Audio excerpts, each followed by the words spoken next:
हर हर महादेव। 19 कथा रहस्य के इस परम पावन और ज्ञान पिपासुओं के मंच पर मैं राम प्रवीणाचार्य मिश्र आप सभी श्रोताओं का हृदय से अभिनंदन एवं स्वागत करता हूँ। बंधुओं, इस मायावी संसार में मनुष्य को दो ही चीज़ें सबसे अधिक अंधा करती है, एक ज्ञान का अंधकार और दूसरा धन की चकाचौंध। ज्ञानियों ने कहा कि जब दैत्यता आती है तो वह केवल शरीर को नष्ट नहीं कर देती है, किंतु जब अपार धन आता है तो वह पचता नहीं है, तो वह सीधा बुद्धि पर प्रहार करता है और अहंकार का ऐसा अजीर्ण अपच पैदा करता है जिसका कोई वैद्य इस ब्रह्मांड में ही नहीं है। आज मैं आपको एक ऐसे ही धनाढ्य के अहंकार और उसके मन मर्दन की कथा सुनाने जा रहा हूं। यह कथा केवल ज्ञान ही नहीं अपितु आपको यह सोचने पर विवश कर देगी कि भगवान के साथ कभी व्यापार और दिखावा नहीं करना चाहिए। यह प्रसंग है शिव महापुराण का, जहां कुबेर के धन के दंभ का सामना भगवान श्री गणेश की असीम क्षुधा अर्थात भूख से हुआ। श्रोताओं, ध्यान से सुनिएगा, बहुत ही रोचक कथा है, बहुत मजा आएगी आपको सुनने में। क्योंकि भगवान आशुतोष जब किसी का अहंकार तोड़ते हैं तो क्रोध से नहीं, बड़े कौतुक और हास्य से तोड़ते हैं। बंधुओं, यक्षराज कुबेर देवताओं के कोषाध्यक्ष धन के अधिपति हैं, जिनकी राजधानी अलकापुरी की सड़कें बेशुद्ध स्वर्ण और मणियों से जुड़ी हुई थीं। एक दिन कुबेर महाराज अपने खजाने की गणना कर रहे थे। मणि, माणिक, नीलम, पन्ना, स्वर्ण गिनते गिनते कुबेर के भीतर एक अहंकार का भयंकर सर्प फुंकार उठा। कुबेर ने अपनी मूंछों पर ताव देते हुए सोचा, अरे इस संपूर्ण त्रिभुवन में मुझसे बड़ा सेठ, मुझसे बड़ा धनाढ्य कौन है? इंद्र का स्वर्ग भी मेरी अलकापुरी के सामने मलिन प्रतीत होती है, किंतु मेरी इस अपार वैभव का जब तक कोई इसको देखेगा नहीं, तब तक मेरी महानता कैसे सिद्ध होगी? क्यों ना आज मैं कैलाशपति उन भोलेनाथ के अपने यहाँ भोजन पर आमंत्रित करूं, उनको आमंत्रित किया जाए, जो दिन रात जो है शमशान की भस्म लपेटते हैं, गले में सर्प डालते हैं। उन्हें आज 56 भोग का ऐसा चमत्कार दिखाऊंगा कि वे भी दांतों तले उंगली दबा लेंगे। अब कुबेर जी सीना ताने अपने स्वर्ण जड़ित पुष्पक विमान में बैठे और सीधे कैलाश पर्वत जाकर पहुंच गए। वहाँ का दृश्य क्या था? चारों तरफ बर्फ, ना कोई महल, ना कोई द्वारपाल। भोलेनाथ एक बाघांबर पर बैठे समाधि में एकदम से लीन थे। कुबेर ने अपना सोने का मुकुट सीधा किया बढ़िया से और अत्यंत गर्व से बोले, हे देवों के देव महादेव प्रणाम। मैंने अपनी अलकापुरी में एक त्रिलोक विजयी महाभोज का आयोजन किया है। मेरी इच्छा है कि आप माता पार्वती सहित पधारें, और मैंने ऐसे से दुर्लभ व्यंजन बनवाए हैं जिनका नाम भी देवताओं ने नहीं सुना होगा। आप आइए, मेरे इस अपार आतिथ्य को स्वीकार कर मुझे कृतार्थ करें।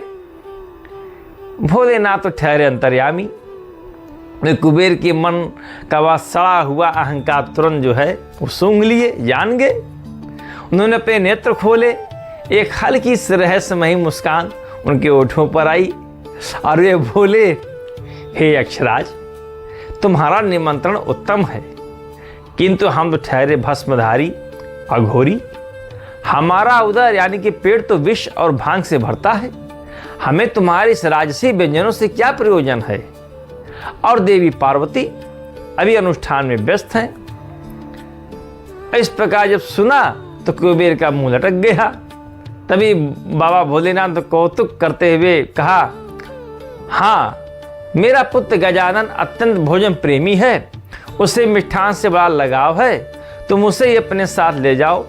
यदि तुम अपने धन के बल पर उसका पेट भर सको तो मैं मान लूंगा कि तुम ब्रह्मांड के सबसे बड़े सेठ हो, सबसे बड़े रईस हो, सबसे बड़े धनपति हो।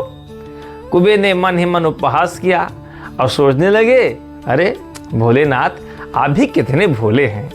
जिस कुबेर के खजाने से तीनों लोग भोजन करते हों, क्या वह एक छोटे से नन्हे से गजमुख बालक को भोजन नहीं करा सकता? यह मेरे लिए कौन सा विंध्याचल पहाड़ इसे उठाना है? कुबेर ने अत्यंत गर्व से गजानन को अपने विमान में बैठाया और अलकापुरी लेकर आ गए। अब बंधुओं, राजभवन के एक विशाल कक्ष में भोजन की व्यवस्था की गई। स्वर्ण के थाल, रजत की कटोरियाँ, मणि जड़ित गिलास, बूंदी के लड्डुओं के पहाड़, मालपुए के अंबार और खीर की सरिताएं बहने लगी। रसोइयों ने 56 नहीं बल्कि 5600 प्रकार के व्यंजन जो है पूरा परोस दिया। अब गणेश जी ने अपना आसन ग्रहण कर लिया। उन्होंने अपनी सूंड से भगवान शिव का स्मरण किया और कहा, यक्षराज, भोजन आरंभ करूं? कुबेर ने छाती चौड़ी करके कहा, हाँ हाँ कुमार, छक कर खाइए, कुबेर के भंडार में कोई कमी नहीं है। और फिर गजानन ने अपनी सूंड उठाई और स्वाहा, पहला ग्रास स्वाहा, द्वितीय ग्रास स्वाहा, और देखते ही देखते सामने रखा सारा भोजन ऐसे अदृश्य हो गया मानो वहां कुछ था ही नहीं। गजानन ने कहा, और लाओ और लाओ। रसोइये दौड़ते हुए और थाल लाए। गजानन की सूंड अब एक प्रलयंकारी चक्रवात बन चुकी थी। जो भी सामने आता वह वायु वेग से उनके उदर में समा जाता। जैसे अगस्त्य मुनि ने समुद्र पी लिया था, वैसे ही गजानन अलकापुरी का अन्न चबाने लगे। कुबेर के सेवकों के पैरों में छाले पड़ गए। दौड़ते दौड़ते उनका पसीना छूटने लगा। कुछ ही प्रहर बीते थे कि मुख्य रसोइया हाँफता हुआ आया। अब बोला, महाराज गजब हो गया। अलकापुरी का संपूर्ण अन्न भंडार जो 100 वर्षों के लिए भरा गया था वह पूर्णतः शून्य हो गया है। अब अन्न का एक दाना भी नहीं बचा है। कुबेर के तो होश उड़ गए। उनका स्वर्ण मुकुट खिसक कर कान पे गिर गया। उधर गजानन का क्रोध बढ़ने लगा। जब अन्न समाप्त हो गया तो भगवान गणेश ने कुबेर के स्वर्ण, तांबा, चांदी जितना उनका बहुमूल्य बर्तन था, कटोरियाँ, थालियाँ भी पापड़ की भांति चबाना शुरू कर दिया। कड़कड़ कड़कड़ कड़कड़ और स्वाहा। सोने के गिलास भी कड़कड़ कड़कड़ निगल गए, स्वाहा। जब थालियां भी समाप्त हो गई तो गजानन ने अपनी सूंड उठाकर कुबेर की ओर देखा। उनकी आंखें बड़ी बड़ी हो गई और अत्यंत सरलता किंतु भयंकर चेतावनी के साथ बोले, हे यक्षराज, तुमने मुझे निमंत्रण देके बुलाया था, किंतु मेरा तो अभी आधा उदर भी नहीं भरा। मुझे अत्यंत भूख लगी है। यदि अब तुमने मुझे कुछ मिष्ठान नहीं दिया तो मैं तुम्हारे स्वर्ण महल की ईंटें भी चबा जाऊंगा। और यदि पेट फिर भी नहीं भरा तो मैं भी तुम्हें से क्षण निगल जाऊंगा। बंधुओं, कुबेर जी के तो प्राण ही कंठ में आ गए। उनका सारा अहंकार, सारा दंभ उस एक क्षण में कपूर की भांति उड़ गया। वे ये भूल गए कि वे यक्षराज हैं। वे अपनी धोती संभालते हुए मुकुट को बगल में दबाकर बिना रथ के नंगे पांव कैलाश की ओर ऐसे भागे मानो साक्षात पीछे काल उनके पड़ गया हो। हाँफते, गिरते, पड़ते वे महादेव के चरणों में जाकर साष्टांग दंडवत हो गए। दंडवत हो गए तो उनकी आंखों से अश्रु बह रहे थे। वे त्राहि त्राहि करते हुए बोले, त्राहि माम प्रभु, त्राहि माम प्रभु, त्राहि माम प्रभु। आप अपने पुत्र को रोकिए, तथा वह संपूर्ण अलकापुरी को चबा जाएगा। प्रभु, मेरा सारा वैभव भस्म हो गया, मेरे बर्तन तक चबा गया आपका पुत्र, किंतु उसकी भूख शांत नहीं हुई। मुझे क्षमा करें महादेव, मेरा मद चूर चूर हो गया है। तब भगवान शिव मुस्कुराए।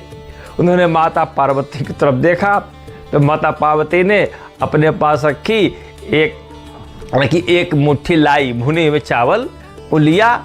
उसमें उन्होंने अपना अथाह वात्सल और अपना मात्र प्रेम मिलाया और गजानन को खिला दिया और बंधुओं, जैसे ही प्रेम से सनी हुई वह एक मुट्ठी लाई गजानन के मुख में गई। गजानन ने ब्रह्मांड को हिला देने वाली एक लंबी और संतुष्ट डकार ली। त्रितोस्मि, माता मेरा उदर भर गया। श्रोताओं, इस हास और कौतुक के पीछे भगवान का एक परम संदेश छिपा है। भगवान आपके स्वर्ण के, आपके रुपयों के या आपके अहंकार से परोसे गए 56 भोगों के भूखे नहीं हैं। वे केवल और आपके भाव और प्रेम के भूखे हैं।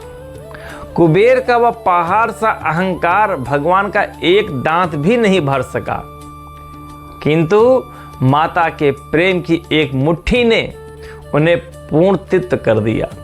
इसलिए जीवन में जो कुछ भी है उसे ईश्वर का प्रसाद माने। जब भी प्रभु को कुछ अर्पण करें तो अहंकार को द्वार पर छोड़कर आए, केवल अपना हृदय अर्पण करें। वीडियो अच्छी लगी हो इसे सब्सक्राइब करें, लाइक करें, शेयर करें और बेल आइकन दबाना ना भूलें। और दोस्तों, इसी प्रकार से मैं आपके लिए प्रतिदिन नित्य नए नए ऐसे ही पौराणिक और आध्यात्मिक कहानियां आपके सम्मुख लाऊंगा। तब तक के लिए जय श्रीमन नारायण।